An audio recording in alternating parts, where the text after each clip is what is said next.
Graça e paz, irmãos, boa noite a todos. Hoje queremos mais uma vez compartilhar com os irmãos o nosso curso de maturidade no Espírito. E hoje nós vamos dar início a uma nova matéria, um novo assunto, mas que tem tudo a ver com aquilo que nós aprendemos semana passada sobre a nova aliança, sobre a graça, o favor imerecido de Deus, e hoje nós somos justificados pelo Senhor. Eu queria convidar você, aí na sua casa, onde você estiver me assistindo, a você estar de pé nesse momento, a fechar os seus olhos, pedir ao Senhor espírito de revelação, de sabedoria, que a palavra do Senhor que nós fomos ministrar nesse momento, ela venha encontrar no seu coração um terreno fértil, que ela venha ser uma boa semente lançada no terreno fértil, e ela venha frutificar a 30, 60, 100 vezes por um. Pai de amor, eu oro por cada um dos meus irmãos que estão me ouvindo nessa noite, ouvindo o Senhor e participando desse curso de maturidade no Espírito. O alvo do Senhor é que nós cheguemos à estatura do varão perfeito. Eu oro, Deus, para que cada um dos meus irmãos possam crescer e avançar à estatura do varão perfeito.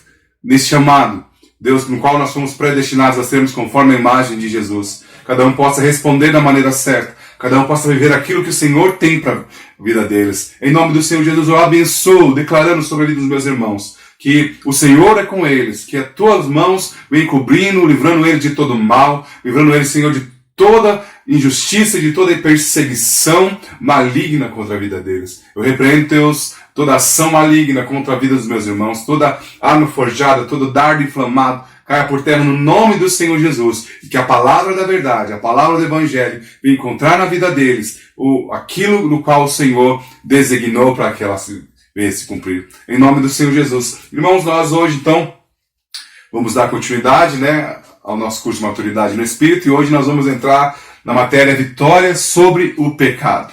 Amém? Então, nós podemos desfrutar a vitória que Cristo conquistou na cruz. Então, nós precisamos primeiro quebrar o ciclo do pecado. Então, o Evangelho é completamente a respeito da bondade de Deus. Então, tudo que nós vemos na palavra de Deus, que está ali relatado nos Evangelhos, mostra para nós o quanto Deus é bom. Então, nós precisamos receber luz do Espírito para entendermos o quanto somos amados por Deus. Então, o que nós precisamos hoje, e o que o Espírito está fazendo hoje nas nossas vidas, é nos mostrar quanto nós somos amados pelo Senhor. Então, se há alguma dúvida nisso, se há algo que faça você pensar diferente disso, saiba, isso é uma mentira do inferno. Porque a verdade do Evangelho nos mostra o quanto o Pai nos ama.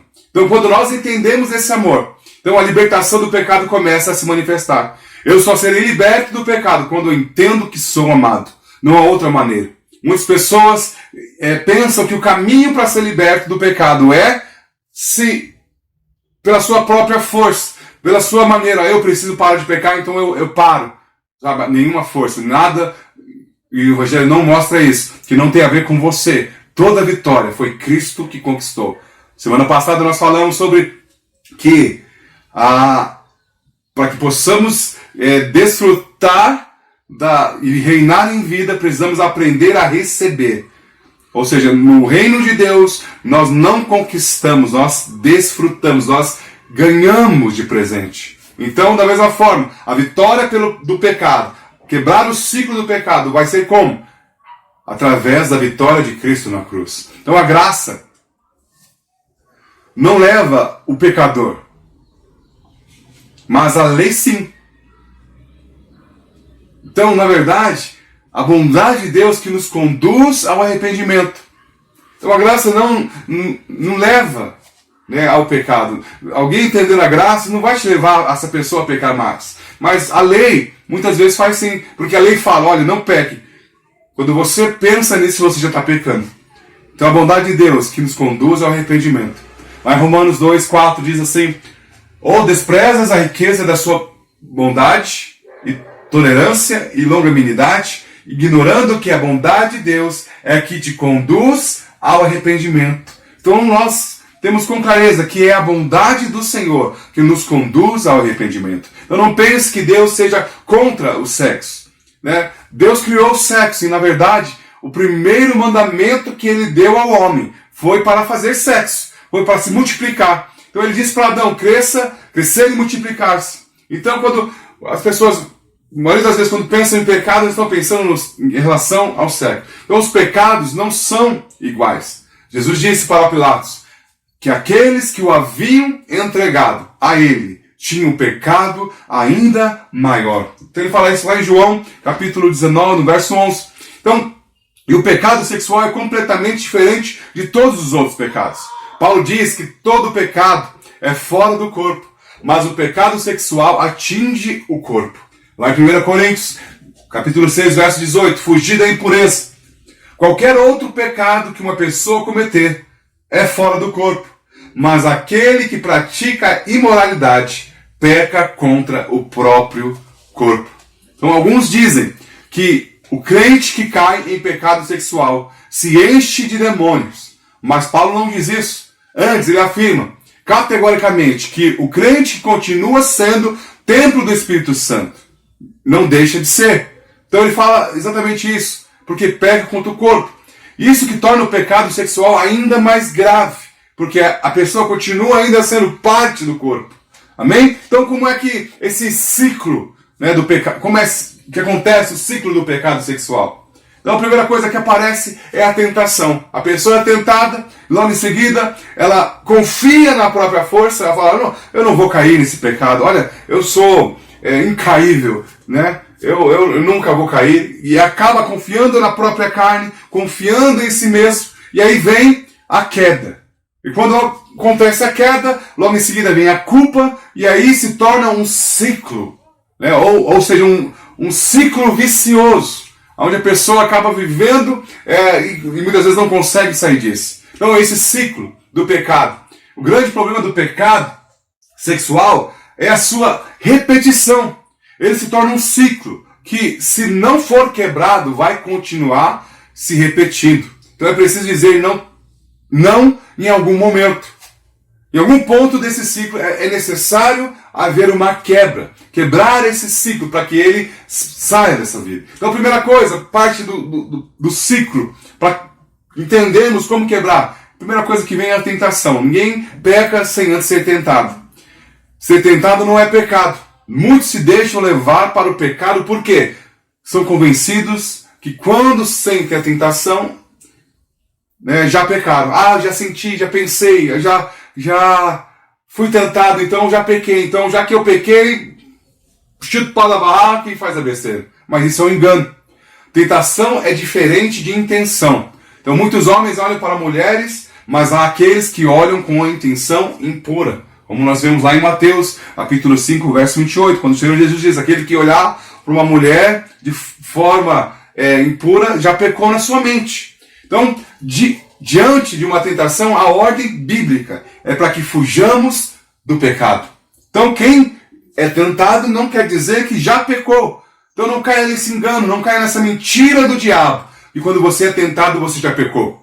Então a intenção... Assim, a intenção já se torna um pecado, mas a tentação não é pecado, mas ela é a porta para o pecado. Então quando a tentação vier, a ordem bíblica é para que fujamos do pecado. Então não tente resistir à tentação, simplesmente fuja dela. Fuja daquilo que dá a ocasião ao pecado. Então não se coloque em situações onde você vai se sentir tentado. Então, aconselhando os jovens a relacionar-se, muitas vezes eles se começam a relacionar e, olha, comecei a falar lá com a irmã, não sei o que. Muitas vezes a tentação vai vir. Então não se permita colocar em situações aonde a tentação passe, ou que você seja tentado. Amém? Lá em 1 Coríntios 6,18, diz para fugirmos da impureza. Então, nós lemos aqui, para que o que nós devemos fazer é fugir da impureza. Foge, outro sim, das paixões da mocidade. Segue a justiça, a fé, o amor e a paz com os que, de coração puro, invocam ao Senhor. É o que a palavra de Deus diz lá em 2 Timóteo, capítulo 2, verso 22. Então o momento da tentação é o melhor momento para quebrarmos o ciclo do pecado. É o momento de dizermos não ao pecado. E fazermos isso simplesmente fugindo, saindo daquele ambiente aonde estamos sendo tentados, daquela situação aonde estamos sendo tentados, daquela questão aonde você está sendo tentado. Fuja! Não tente resistir. Porque E aí o segundo passo, tentar resistir à tentação, você vai acabar confiando na sua carne. Resistir à tentação é o mesmo que confiar na carne. E esse é o segundo passo do ciclo. Então, para que você... é muito melhor você quebrar o ciclo do pecado na sua vida no primeiro passo, na tentação. Mas se você entrou já no segundo passo, na confiança na carne, o problema é que, ao invés de fugir, alguns totalmente acreditam que podem lidar com o pecado na sua força natural. Ou seja, confiam em si mesmo. Confiam que podem vencer. Confiam que vão sair. Eu creio que é algo que muitas pessoas já passaram, ou a grande maioria das pessoas passa, com algum pecado na sua vida, algum pecado que talvez você já tenha até vencido, ou ainda faz parte da sua vida, que você, após ter pecado, fala, não, agora é a última vez. A partir de hoje, eu vou me posicionar. Sabe o que é isso, meu irmão? Confiar na sua carne. Na sua carne você vai perceber. Talvez você tenha até desistido de vencer esse pecado que pode, ocasionalmente, estar na sua vida, por conta de confiar em si mesmo. Tentar várias vezes, do seu jeito, da sua maneira, ao invés de confiar no Senhor, na vitória de Cristo na cruz. Então a palavra de Deus diz que a sabedoria precede a ruína, lá em Provérbios 16, 18. Então nós precisamos aqui não confiar na nossa carne. Confiar na carne e falar, eu consigo vencer esse pecado, eu não vou ser tentado nisso. Isso é um engano que o inimigo coloca na mente das pessoas. Então o que é a confiança na carne? É quando pensamos que podemos lidar com a situação. Pensando que outros podem cair, mas eu não caio. Pensar dessa maneira é confiar em si mesmo. E quem confia em si mesmo, o que vai acontecer é a queda. E é o terceiro passo do ciclo do pecado na nossa vida. Quando deixamos de fugir e confiamos na carne de forma inevitável, cairemos no pecado. Então temos que ter cuidado com o pecado, porque ele sempre tem consequências. Nós fomos perdoados de todos os pecados, mas sabemos que as consequências não foram tiradas, muitas delas. Mesmo que tenhamos sido libertos da maldição do pecado, ainda estamos sujeitos às suas consequências. Então há uma advertência muito séria do apóstolo Paulo para aqueles que defraudam seu irmão na questão sexual. Ele diz que Deus é o vingador. Então lá em Colossenses 3:25 diz assim, pois aquele que faz injustiça receberá em troco a injustiça feita. E nisto não há acepção de pessoas. Lá em 1 Tessalonicenses, capítulo 4, verso 4 ao 6, diz assim, que cada um de vós saiba possuir o próprio corpo em santificação e honra, não com o desejo de lascívia, como os gentios que não conhecem a Deus, e que nesta matéria ninguém ofenda nem defraude o seu irmão, porque o Senhor, contra todas essas coisas, como antes vos avisamos e testificamos claramente, é o vingador. Então ele não está dizendo que aquele que cai no pecado sofrerá a ira de Deus. Ele diz apenas que Deus nunca é neutro na situação. Deus sempre tem um lado, no sentido do pecado contra o próprio irmão. Se dois filhos chegam diante dele com uma contenda, com uma discussão, ele julgará a causa. Ele jamais ficará neutro. E se alguém defraudar o seu irmão, nessa questão sexual sofrerá a disciplina do pai. E a partir do momento que quando cai, aí o diabo consegue trazer a culpa. A não ser que você tenha nascido de novo, inevitavelmente sentirá a culpa após a queda. Então alguém que talvez não tenha nascido de novo, não sente culpa após a queda, porque nem percebe a queda. Então o diabo é o tentador, depois ele se torna o acusador. Mas se você não conseguiu dizer não em nenhum outro momento, então diga não agora. Então não aceite mais essa culpa. Aceite o perdão de Deus e não entre mais nesse ciclo. Mas muitos, de forma equivocada, pensam que quando mais condenação sentirem, mais força terão para vencer o pecado. Eles pensam que na próxima vez, olha só, eu senti o peso. Eu senti a mão de Deus. E falam, agora eu não vou entrar mais nisso, porque eu sei o quanto eu sofri por conta desse pecado. É confiar na própria carne. A condenação torna o pecado mais forte ainda. E por que isso acontece então? Paulo O apóstolo Paulo diz que a força do pecado é a lei. 1 Coríntios 15, verso 56, diz assim: o aguilhão da morte é o pecado, e a força do pecado é a lei. Quanto mais vivemos na lei, mais o pecado se manifestará na nossa carne. Mas como saber se eu estou vivendo na lei? Basta ver se estamos vivendo debaixo de condenação. Então, se eu estou vivendo debaixo de acusação, eu estou vivendo debaixo da lei. Não penseis que vos acusarei perante o Pai. Quem vos acusa é Moisés, em que tendes firmado a vossa confiança. Ou seja, através da lei. Moisés é apenas um símbolo da lei. Isso significa que quem nos acusa é a lei. Na verdade, o diabo é o acusador. Mas agora ficamos sabendo que ele usa a lei para nos condenar. Quando aceitamos a condenação, nós nos colocamos debaixo da lei. E quando estamos debaixo da lei, o pecado torna-se mais forte em nós. Então a consequência da lei é sempre condenação. Isso significa que o sentimento de condenação e acusação é que dá força ao pecado. Quanto mais eu me sinto condenado, quanto mais me sinto acusado, mais força o pecado tem na minha vida. Então podemos dizer que a força do pecado é a condenação. A lei traz o conhecimento do pecado. E com o conhecimento, a condenação. Ser liberto da lei é ser livre de toda a condenação. Em 2 Coríntios 3, 9, diz que a lei é chamada de ministério da condenação. E o evangelho é chamado de ministério da justiça. O ministério da condenação sempre produz morte, mas a justiça de Cristo sempre traz vida. Então lembre-se disso. Para vencer o pecado, você tem que entender que há um caminho. O caminho é você entender o mistério e o ministério da justiça, da graça de Deus. É pela graça que você vence o pecado. A graça te tirou do pecado, ou seja, da natureza pecaminosa de você. E ela também te dá o poder para vencer o pecado. Quando alguém realmente tem a revelação de que não está mais debaixo de condenação, essa pessoa consegue vencer o pecado. Então, no João 8, o Senhor diz para a mulher: pega em adultério. Nem eu tampouco te condeno. Vai e não peques mais. Então vamos ler o texto: mulher, onde estão aqueles teus acusadores? Ninguém te condenou? Respondeu ela: ninguém, Senhor.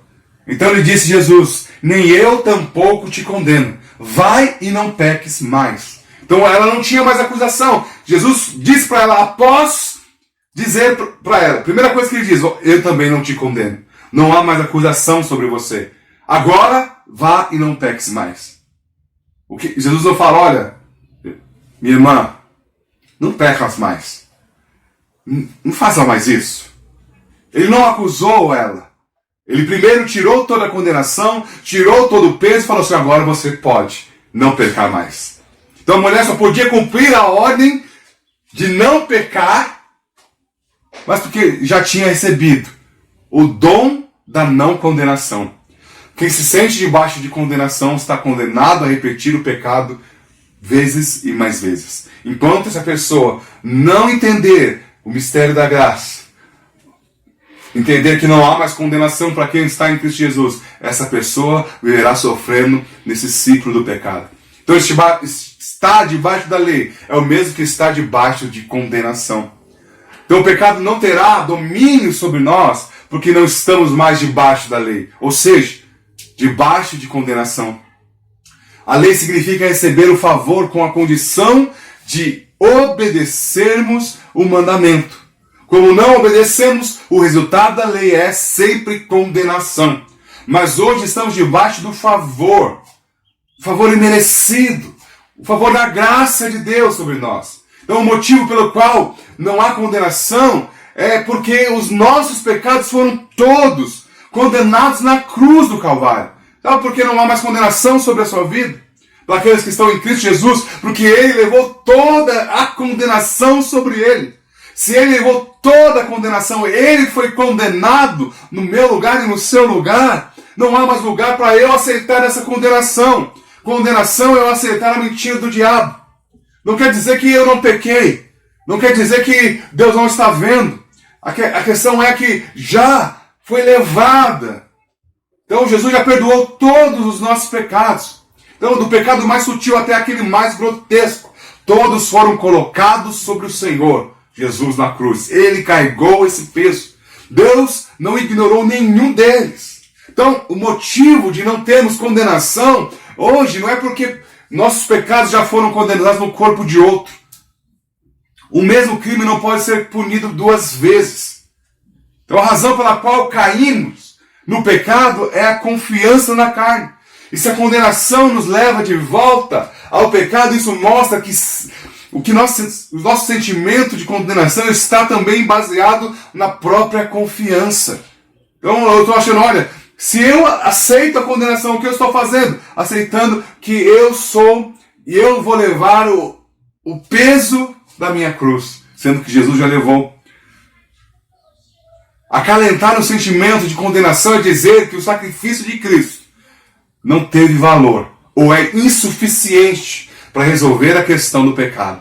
Meu irmão, se há algum pecado na sua vida, se há algo que você não consegue vencer, preste atenção, você está carregando algo que o Senhor Jesus já levou na cruz. Vença a condenação, não pecando mais no sentido de agora eu parei, então agora eu sou santo. Não, você é santo. Não faz mais parte da sua natureza o pecado. Entenda que você não tem mais condenação, não aceite mais essa condenação. Aceite o perdão. Quando agimos assim, estamos deixando de desfrutar da graça. E por isso saímos debaixo da graça e do favor. Então o sentimento de condenação é a justiça própria. Disfarçada. Disfarçada como? É a carne tentando mostrar como está triste pelo pecado. Olha, eu estou triste. Olha só o peso. Eu já entendi que eu errei. A fim do quê? De ter algum mérito. Os que possuem justiça própria estão sempre olhando para si mesmos, pensando que o quanto são bons, mas os que aceitam a condenação também são culpados. Consigo mesmo, sempre se olhando para encontrar alguma coisa boa em si. Então, precisamos quebrar esse ciclo do pecado na nossa vida. O melhor momento é o momento da tentação, porque ainda não aconteceu o pecado. É a melhor fase, é a fase mais fácil. Porque o que você fazer? Fugir. Fuja da tentação. Não se coloque em situações onde você vai ser tentado. Não vá achando e confiando na sua própria carne, na sua própria força. Não, agora eu sou crente, tenho 20 anos de ministério e posso fazer qualquer coisa. Espera lá. Você vai perceber que não pode qualquer coisa, a não ser através de Cristo Jesus. Então entenda, se há momentos que você se sente tentado, fuja da tentação. Amém? Então a justificação. Então nós precisamos entender que para vencer o pecado, nós precisamos quebrar esse ciclo em algum momento. Seja no momento da tentação, seja no momento de não confiar mais na carne, seja no momento da queda, e depois no momento da culpa ou condenação. Em algum momento você precisa se levantar e falar, tudo eu posso em Cristo Jesus. Aceitar a graça de Deus, aceitar o perdão de Deus e saber que Ele é com você. Então, nós precisamos entender que a justificação é diferente de santidade. A justificação é diferente da santidade por quê? Elas não são a mesma coisa. Ser justo é ser declarado inocente de um crime. Ou seja, justo sem culpa. O conceito de justificação não aceita gradação. Ou seja, ninguém pode mudar. Você é justo por crer em Jesus. Não há nada no meio, não há mancha, não há coisa que possa ser feita para mudar essa condição dos filhos de Deus. Mas com relação à santidade é diferente. Nós podemos ser santos e depois ficarmos mais santos ainda. Então aquilo que é santo é aquilo que é, e tem aquilo que é santíssimo. Você é justo, mas cresce em santidade. Então, a primeira coisa que precisamos entender é que ser santo é ser separado de tudo que é comum. O significado de ser santo não significa ser perfeito. Segundo o conceito religioso, santidade é a ausência de pecado, mas isso está errado. Ser santo significa ser separado por Deus. O contrário de santo não é pecaminoso, mas comum. Então fala para você mesmo, ser santo não é ser comum. Então, o contrário da palavra santo não é pecado, pecaminoso, mas é comum. Então, ser santo é ser separado por Deus para um uso exclusivo. Amém? Então, outra coisa, a santidade é ter aquele que é santo dentro de si. A maneira como Deus nos faz santo é se colocando dentro de nós, como nossa vida. Então, a única maneira de sermos santos é sendo cheios de Deus, que é santo. Quando todo o nosso ser é permeado e saturado da vida do Espírito, então somos santificados. Então a santidade, então, não é uma questão do que estamos fazendo, mas uma questão de ter a presença de Deus. Então a primeira menção da palavra santo está lá no livro de Êxodo, quando Deus apareceu para Moisés na sarça que pegava fogo. Lá em Êxodo 3:5 diz, Deus continuou, não te chegues para cá, tira as sandálias dos pés, porque o lugar que estás é terra santa. Então aquela terra havia se tornado santa por quê? Porque Deus, que é santo, estava ali. Deus colocou os seus pés sobre a terra, e o lugar onde ele estava se tornou santo. Então o seu coração é terra santa, porque Deus habita nele. Ser santo é ser participante da natureza de Deus. É receber a vida de Deus. Então somente Deus é santo. E quando ele está em um lugar, aquele lugar se torna santo. Como ele disse para Moisés, Moisés, tira a sandália dos pés, porque o lugar que você está pisando é terra santa. E por quê? Porque Deus havia colocado os pés sobre a terra. Então quando algo, uma outra coisa que fala sobre a santidade é que quando algo pertence a Deus, aquilo também se torna santo. Da mesma forma que nós falamos, quando Deus colocou os pés, a terra onde ele estava se tornou santo. Ou seja, aquilo que é de Deus também é santo. Tudo que pertence ao Senhor é santo. Qualquer lugar, coisa, pessoa que esteja relacionado com Deus é santo. Pois tudo que Deus é, tudo que é de Deus, tudo que é dele e é para ele, é santo. Levítico 20, verso 26 diz, ser-me-eis santos, porque eu, o Senhor, sou santo, e separei-vos dos povos para serdes meus. Então se você é do Senhor, se você pertence a Ele, saiba, você é santo. Nós somos comprados por Ele e agora somos dele. Por isso podemos dizer que somos santos, porque pertencemos a Ele. Amém? Então, fale para si mesmo. Eu não sou santo por aquilo que eu faço. Eu sou santo porque eu pertenço a Deus e porque Ele vive em mim. O Senhor vive em você, o Senhor vive em cada um de nós e por isso que hoje eu e você somos santos. Outra coisa que fala sobre santidade, o novo nascimento nos faz santos. Para que um móvel do tabernáculo fosse santo, ele tinha que ser colocado no tabernáculo e dedicado a Deus. Portanto, quando nós nos consagramos, também somos santificados. A consagração é a forma como nos santificamos ainda mais. Quando o Senhor Jesus estava para ser concebido em Maria, como diz lá em Lucas 1,35, o anjo apareceu e disse que o ente santo que seria concebido seria gerado pelo Espírito Santo. Assim podemos afirmar que todos os que são gerados pelo Espírito são santos. Então se você nasceu de novo, se você é uma nova criatura em Deus, saiba disso, você é santo. Mais uma vez quero que você declare aí em voz alta. Eu não sou santo por aquilo que eu faço. Eu sou santo porque eu nasci de novo.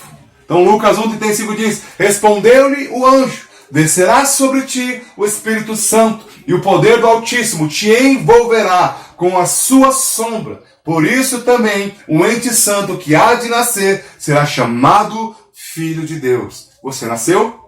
Você está vivendo para Deus? Saiba, você é santo. Filho de Deus. É interessante, você fala, não, mas o texto está falando de Jesus. Então se você, da mesma forma, Jesus nasceu pelo poder do Espírito, foi concebido pelo Espírito. Da mesma forma, eu e você nascemos da mesma forma, pelo Espírito. Fomos concebidos pelo Espírito, no novo nascimento. Então a Bíblia diz que nós também fomos gerados pelo Espírito Santo. Significa que o Espírito Santo, entre nós, somos santos. E quando somos santos, revestidos dele, somos mais santos ainda. Mas quando somos cheios do Espírito, nos tornamos santíssimos. Aleluia! Então não há dúvida de que todos nós somos santos. Mas permanece aberta a questão de quanto santos seremos. Porque podemos ser cada vez mais cheios do Espírito Santo.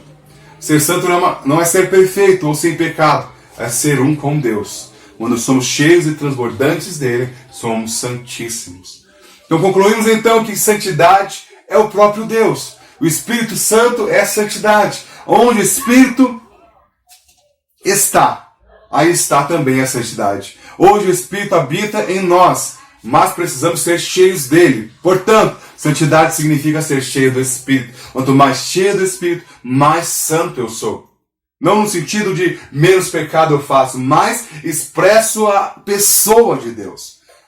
Uma crítica que frequentemente ouvimos é que a mensagem da graça, ela pode produzir na vida das pessoas crentes sem compromisso, crentes descompromissados, crentes que são carnais. Então essa é a crítica que foi feita ao apóstolo Paulo, a qual ele responde lá em Romanos 6. Da mesma forma que alguém pode falar, não, mas esse negócio aí que Jesus pagou o preço, que ele fez tudo, eu só preciso crer que eu tenho vitória, isso é uma balela para crente sem compromisso, para viver de qualquer jeito. Foi a mesma acusação que lançaram sobre o apóstolo Paulo. E ele responde lá em Romanos 6, verso 20. Então o capítulo começa com uma pergunta: permaneceremos no pecado para que seja a graça mais abundante? Essa pergunta é por causa do verso 5:20. Sobreveio a lei para que avultasse a ofensa, mas aonde abundou o pecado, superabundou a graça. O Romanos 6:20 diz: olha, permaneceremos no pecado para que seja a graça mais abundante? Ou seja, vamos continuar pecando, porque se eu continuar pecando, mais graça eu vou receber. Eles estavam falando sobre o quê? Sobre esse texto aqui que está em Romanos 5:20. Porque onde abundou o pecado, superabundou a graça. Quanto maior o pecado, maior foi a manifestação da graça de Deus. Assim, alguém poderia pensar que deveria continuar pecando para que a graça fluísse ainda mais. Os críticos diziam que o evangelho da justificação pela graça conduz à libertinagem e do desconhecimento de toda a lei. E a resposta do apóstolo Paulo é muito clara. Como permaneceremos no pecado, nós, os que para ele morremos, fomos identificados como Cristo, em sua morte e ressurreição pelo batismo. Deus não quer apenas pecadores perdoados. Ele deseja ter filhos com a sua natureza. Saiba disso. Deus não está preocupado com relação ao seu pecado. Deus está atento a se você está expressando a vida que Ele colocou em você. Deus não deseja pecadores perdoados que andem na linha simplesmente, mas Ele deseja filhos que expressem a natureza dEle. Você é filho amado. Você é santo porque Ele é santo e Ele habita dentro de você. E aonde o santo está, aqui todo lugar é santificado. Por isso hoje você é templo do Espírito Santo, santificado por Ele. Amém? Então o caminho da vitória é esse. Fomos batizados em Cristo. Romanos 6, verso 3 ao 4 diz: fomos batizados em Cristo. Ou porventura ignoraste que todos nós que fomos batizados em Cristo Jesus, fomos batizados na sua morte, fomos pois sepultados com Ele na morte, pelo batismo, para que, como Cristo foi ressuscitado dentre os mortos, pela glória do Pai, assim também andemos nós em novidade de vida. Embora tenhamos nascidos em Adão, fomos batizados dentro de Cristo. A santificação do batismo é colocar as pessoas dentro de Cristo.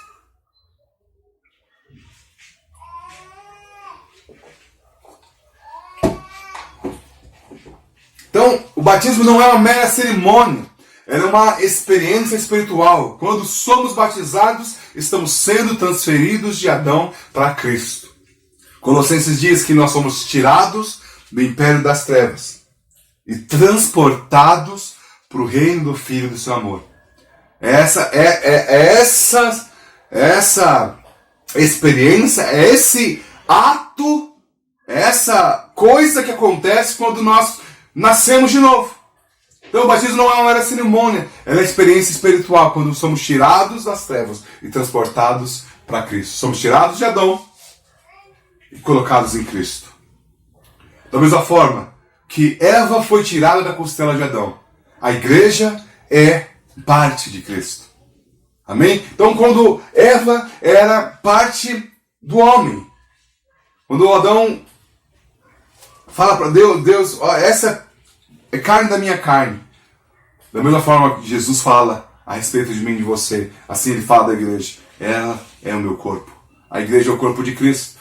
Então o fato é que fomos transferidos do império das trevas para o reino da luz. Não podemos nos naturalizar no reino da luz pelo tempo de frequência na igreja. Não é questão de naturalização. Olha, mudei de país, aí acabo naturalizando. Né? Não é desse jeito.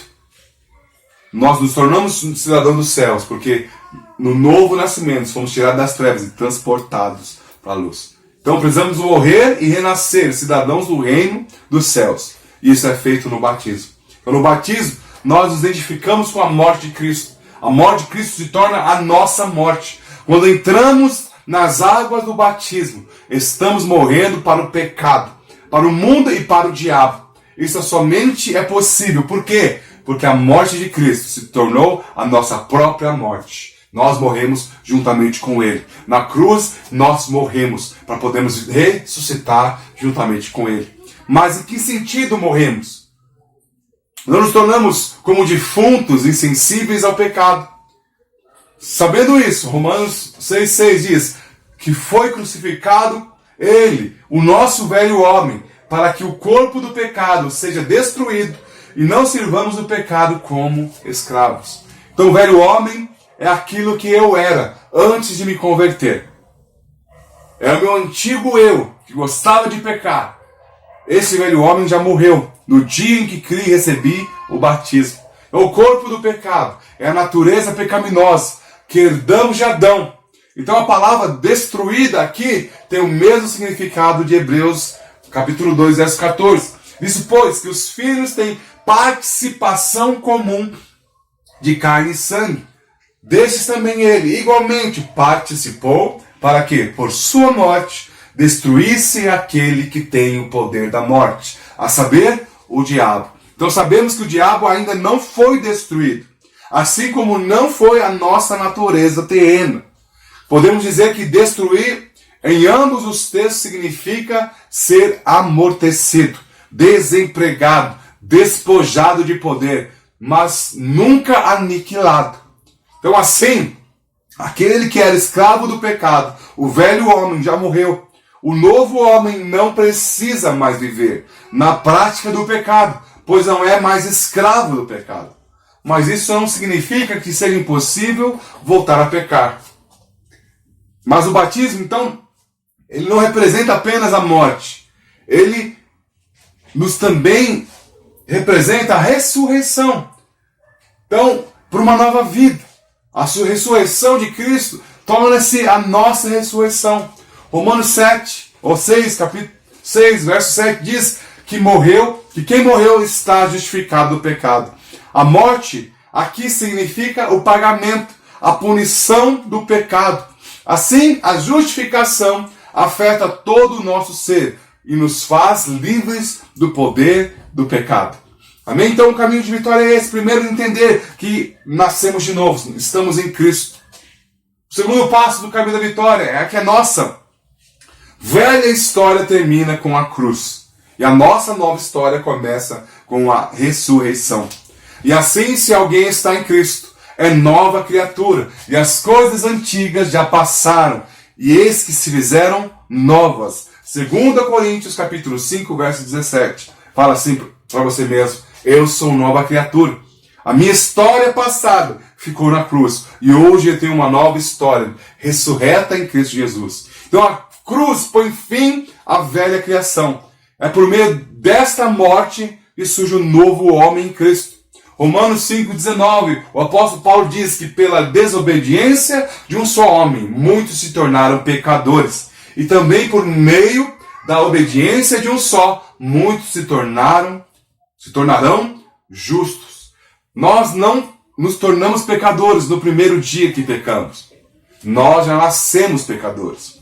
Eu e você, na nossa velha vida, na nossa vida passada, antes da cruz, nascemos pecadores. Não foi, olha, ele pecou no dia tal, primeiro pecado anotado, e agora você se tornou um pecador. Não, já nascemos no pecado. Nós herdamos a natureza pecaminosa dos nossos pais. Por causa do pecado de Adão, nós nos tornamos pecadores. Então isso lhe parece injusto? Mas o que dizer da segunda afirmação do apóstolo? Por meio da obediência de um só, muitos se tornarão justos. É isso mesmo, por causa de obediência de Cristo, nós somos feitos justos. E isso significa estar em Adão, que significa que estar em Adão é estar em Cristo. Amém? Se estamos em Adão, nada temos de fazer para participar dele. Não nos esforçamos para perder a calma ou para cometer impureza. É a natureza. Da mesma forma, se estamos em Cristo, tudo que há em Cristo nos é atribuído pela graça, sem esforço algum. É a sua nova natureza. Você é nova criatura. O problema é que muitas vezes nós queremos e fazemos força para se parecer com Jesus, sendo que as coisas deveriam fluir sendo cheias do Espírito. Amém? Então, como a liberdade do pecado pode se tornar realidade em nossa experiência? Então, lendo os capítulos 6 e 8 de Romanos, descobriram 4 condições para a vitória sobre o pecado. Então, vamos ver essas 4. Cada uma dessas chaves para vencermos o pecado. Amém? Então, a primeira delas é sabendo por revelação. Romanos 6 diz: sabendo isso, que foi crucificado com ele o nosso velho homem, para que o corpo do pecado seja destruído e não sirvamos o pecado como escravos. Então, a morte do Senhor Jesus é representativa e inclusiva. Na sua morte, todos nós morremos. Amém? Então, assim, eu tenho revelação. Assim como Cristo levou os nossos pecados na cruz, Ele levou nós próprios. Nossos pecados e nós mesmos fomos incluídos nele.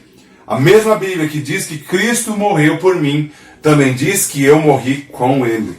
Então, o perdão e a libertação nos foram concedidos na mesma cruz. Então, precisamos ter revelação desses fatos. Cristo morreu por nós, Romanos 5:8. E nós morremos com Cristo, Romanos 6, versos 6 e 8. Então, fala para você mesmo, Ele morreu por mim e eu morri com Ele. Da mesma forma que Ele morreu pelos meus pecados, minha velha vida, o meu velho homem foi morto com Cristo. Então, não precisamos nos esforçar para tornar esse fato realidade. Cristo já morreu e a morte dele foi a nós. Nós recebemos a libertação do mesmo modo que recebemos o perdão pela fé. Então a justificação e a santidade são obtidas do mesmo modo, por rendição e fé. Como você ficou sabendo que os seus pecados foram perdoados? Foi a luz de Deus em seu Espírito.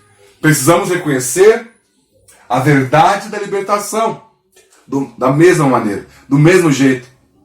Não precisamos orar para que a prisão se abra, mas apenas reconhecer que ela já está aberta. Então, da mesma forma, ter revelação que morremos, da mesma forma que eu recebi perdão, eu recebo a libertação de todo pecado. Pela fé. Que Cristo morreu para me perdoar. E eu morri, o velho homem, o homem pecaminoso, a natureza pecaminosa, morreu juntamente com ele na cruz. Amém? A segunda verdade, a segunda chave. Considere-se morto. Sabendo isso, que o nosso velho homem foi crucificado. Romanos 6, verso 6. Isto é algo que já foi realizado. O passo seguinte está no verso 11. Assim também, considerai-vos mortos para o pecado. E assim poderíamos ler. Sabendo que foi crucificado com ele, o nosso velho homem, considerai-vos mortos. Então, não ficamos considerando para fazer com que seja verdade, mas consideramos como sendo um fato e descansamos nele. Justificados, pois, mediante a fé, temos paz com Deus por meio de nosso Senhor Jesus Cristo. Então, o que é fé? Fé é a minha aceitação dos fatos divinos. É crer que já foi feito. É saber que já foi... A obra já foi consumada. Está sempre relacionado ao passado. Como está sendo algo já realizado. O que se realiza no futuro é esperança e não fé. Amém? Então, aquilo que vai ser feito, aquilo que vai acontecer no futuro não é fé, é esperança. Fé é crer naquilo que já foi feito. É crer no sacrifício, crer que já fui perdoado, crer que já fui justificado, crer que eu já sou abençoado em Cristo nas regiões celestiais. É crer naquilo que Jesus já fez. Jesus disse, está consumado, já foi feito. E assim que podemos dizer, como Paulo, estou crucificado com Cristo, porque eu, mediante a própria lei, morri para a lei, a fim de viver para Deus. Estou crucificado com Cristo. Logo, já não sou eu quem vive, mas Cristo vive em mim. E esse viver que agora tenho na carne, vivo pela fé no Filho de Deus, que me amou e a si mesmo se entregou por mim. Amém? Então sabemos que as tentações virão e que o pecado vai tentar se levantar ainda em mim. Então nesse momento eu preciso considerar que o velho está morto, que o velho homem está morto e que esse corpo está desempregado, ou seja, não tem mais utilidade. Precisamos crer na palavra de Deus e não nas mentiras do diabo. Precisamos crer no que a palavra diz e não no que eu sinto muitas vezes. Se aquilo que eu sinto não condiz com a palavra, fique com a palavra. Então, suas mentiras, a mentira do diabo, podem ser ouvidas, vistas e até sentidas na pele, mas continuam sendo mentiras. Não é porque eu senti que é verdade. Então o fato é que estou crucificado com Cristo e o pecado não tem mais domínio sobre mim. Não devemos então procurar provas da nossa libertação em nós mesmos, mas em Cristo, na cruz. Não andamos por sentimentos, e sim pela fé. Amém? A terceira chave é ofereça-se a Deus. Então a primeira chave tem a revelação que Cristo morreu pelos seus pecados. A segunda é que nele fomos libertos. Amém? A segunda fala sobre isso. Desculpa, só um... Ou seja, considerar-se morto. E a terceira é você ofereça-se a Deus. Uma vez que o velho homem está morto, o meu corpo agora possui um novo dono. Deus quer que eu considere todos os meus membros como pertencentes a Ele. Amém? Se consagra, Senhor. Quanto mais consagrado, mais força você terá para vencer o pecado. Amém? Romanos 6,3 diz, nem oferecerás cada um os membros do seu corpo ao pecado, como instrumentos de iniquidade, mas oferecei-vos a Deus como ressurretos dentre os mortos, e os vossos membros, a Deus como instrumentos de justiça. Você que já morreu em Cristo, considere-se morto e consagre-se ao Senhor. Então oferecer significa separar-se do sentido básico. O sentido básico da santificação é a separação. Quando eu me separo para o uso exclusivo de Deus, eu estou me santificando, como nós podemos ver em Êxodo 28, verso 36. No verso 14, lemos que o pecado não terá domínio sobre nós, porque não estamos debaixo da lei, e sim da graça. A lei diz, faça, e a graça diz, eu faço por você. Na verdade, a graça diz, eu já fiz por você. A verdadeira vitória não é uma conquistada, mas nos é dada de forma gratuita. Fomos salvos pela graça, mediante a fé que se entrega. Somos também santificados pela graça, mediante a fé que se entrega. Colossenses 2,16. Ora, como recebestes Cristo Jesus, o Senhor, assim andai nele. Da mesma maneira que você recebeu o dom da salvação, a abundante graça, ande dessa mesma forma. Vença o pecado, crendo que você recebeu a vitória. Então, e a última chave, ande no Espírito. Romanos 8, verso 1 ou 2. Agora, pois, já não há condenação para aqueles que estão em Cristo Jesus, porque a lei do Espírito dá vida em Cristo Jesus, te livrou da lei do pecado e da morte. Então estamos sujeitos às duas leis, a lei do Espírito e a lei do pecado e da morte. É como se a lei do pecado fosse a lei da gravidade e a lei do Espírito fosse a lei da propulsão. Então você escolhe por qual você vai viver. Pela lei que te joga para baixo ou pela lei que impulsiona você. Hoje você é filho amado de Deus, pela fé.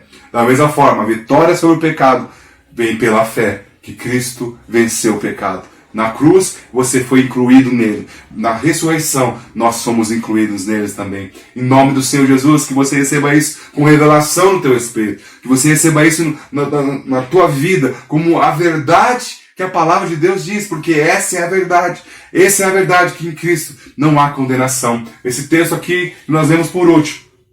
Que seja a verdade em nossa vida. Agora, pois já não há condenação nenhuma em minha vida, porque Cristo tirou todas elas. Você pode se levantar no seu lugar, colocar sua mão no seu coração e falar: Senhor, eu aceito a vitória sobre o pecado. Pela fé, eu venço o pecado, porque o Senhor é comigo. Em nome do Senhor Jesus, que Deus abençoe sua vida, que o Senhor venha falar ainda com você nesse dia, que nesse dia você possa ainda ser cheio. Estamos vivendo tempos difíceis, é tempo onde nós devemos nos alimentar da verdade da palavra. O mundo está dizendo o contrário. Talvez as palavras que você tem ouvido do mundo tenham trazido insegurança, medo, preocupação, mas o que você pode crer, a palavra que realmente, que tem mais verdade, a verdade atual, é que você é nova criatura, que você pode todas as coisas em Cristo Jesus. Ao invés de ter medo, se enche da palavra, se enche do Espírito, que você vai andar de forma sobrenatural e vai vencer todas e vai ter vitórias sobre o pecado. Em nome do Senhor Jesus. Que Deus abençoe sua vida e até amanhã. Amém?